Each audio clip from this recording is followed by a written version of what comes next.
Շնորհակալություն, պարոն վարչապետ, ուզում եմ անդրադառնամ ազգային ժողովում երեք ձեր հնչեցրած հայտարարությանը մի հատված մեջ բերեմ։ Ես չեմ կարող հավատալ, կներեք հազար ներողություն, եթե հիմա ասեմ, գիտեք ինչ, կարող է ուժեղ Հայաստանը, Հայաստան դաշինքը, ուժեղ ՀՀԿ-ն եւ ԲՀԿ-ն անցնեն խորհրդարան, նշանակում է իմ մտքով անցկացնեն, որ Հայաստանի Հանրապետությունում այդքան շուն ու շնորհյալ կա, որ կարող է իրենց օգտին քվեարկի։ Պարոն Փաշինյան, այսպեսով դուք արդյոք ճնշում չեք գործադրում հայաստանյան քաղաքացիների ազատ կամ արտահայտման վրա, ովքեր կնախընտրեն ոչ թե իշխանություններին քվետալ, այլ ընդդիմադիր ուժերին։ Նախ թույլ տվեք ասել, որ ձեր մեջբերումը իմ խոսքից է, բայց խոսքը ամբողջական է, այսինքն ես նախ ասել եմ հետևյալը, որ քաղաքական ուժերը պատերազմի եւ որ նույնն է նախկինների եռագլուխ կուսակցությունը գալիս մարդկանց անվանում է ժեղ, անվանում է շունուշանգյալ, անվանում է բոշա եւ հետո ասում է մենք ընտրություններում հաղթելու ենք կամ մենք ընտրություններում հաջողություն ենք ունենալու։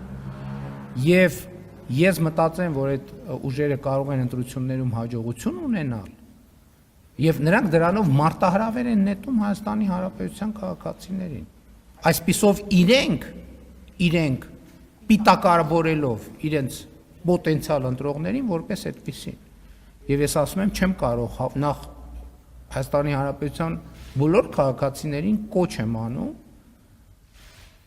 իրենց քաղաքական դիրքորոշմամբ ցույց տալ, թե ով է իրականում շունուշանգյալը ու բոշան նկատի ունենալով պատերազմի եռագլուխ կուսակցության վերնախավին։ Եվ այո, շատ անհարգալից կլինի իմ կողմից, եթե ես մտածեմ, որ Հայաստանի Հանրապետությունում կան քաղաքացիներ, ովքեր պատրաստ են պատերազմի եռագլուխ կամ որ նույնն է նախկինների եռագլուխ կուսակցության ներկայացուցիչների մարտահրավերը կուլ տալ եւ այդպիսի քաղաքական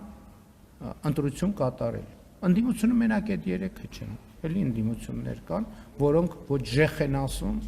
ոչ շունուշանգյալ են ասում, եւ ընդհանրապես ինձ համար Հայաստանի քաղաքացիները 2018 թվականից ունեն ազատ կամ արտահայտման իրավունք եւ ոչ քավլիցի մտքով այդպիսի բան չի կարող անցնել։ Չի կարող անցնել, որովհետեւ դա կհակասի իմ քաղաքական ինքնությանը եւ իմ քաղաքական ծագումնաբանությանը։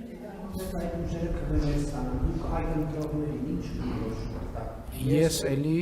ուզում եմ իմ քաղաքական զգացողությունը ասում է, որ երեք ուժերից ոչ մեկը չի հաղթահարելու խորհրդարան մտնելու անցողիկ շեմը։ Ես խոսում եմ պատերազմի եռագլուխ կուսակցության մասին, հիմիջայլոց այդ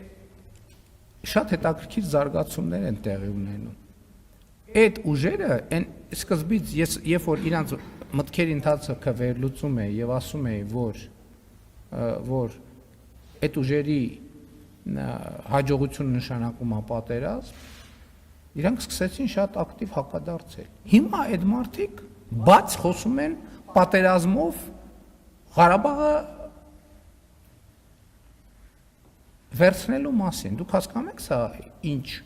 աղետի պոտենցիալ է Հայաստանի Հանրապետության համար։ Բաց տեքստով են արդեն դրա մասին խոսում։ Եվ նաև էսա պատճառը։ Ես մենակ այս գործոնը չեմ նշում, մենակ անվանարկման գործոնը չեմ նշում։ Օրինակ խորհրդանական քննարկումներ։ Ես նստած լսում եմ ինչի մասին են խոսում մարդիկ։ Այդ մարդկանց լսելով ես հասկանում եմ, որ մենք թոշակը չենք բարձրացրել, որ առողջության ապահովագրությունը չկա, որ դպրոցներ չեն կառուցվում, որ մանկապարտեզներ չեն կառուցվում։ Մենք ոչինչ, բայց մարդիկ տեսնում են, չէ՞։ Ոնց կարա մարդը լկտիությանը, ստին եւ պատերազմին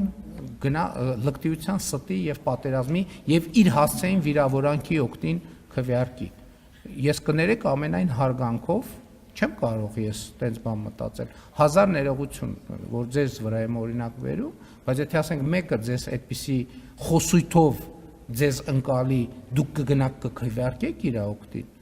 դուք էլի այդ ազատությունը ունեք իհարկե, եւ ես հարգում եմ այդ ազատությունը, որ դուք կարող եք դա անել, բայց ես չեմ կարող դրան հավատալ, որովհետև դրան հավատալով ես ինչ որտեղ այդ անհարգալիցությանը կմիանամ։ Ես չեմ կարող հավատալ դրան։ Էլի ներողություն եմ խնդրում, որ ձեր վրա եմ բերում օրինակը, բայց կարող եմ իմ վրա բերել օրինակը, իմ դեպքում էլ կասկած չկա։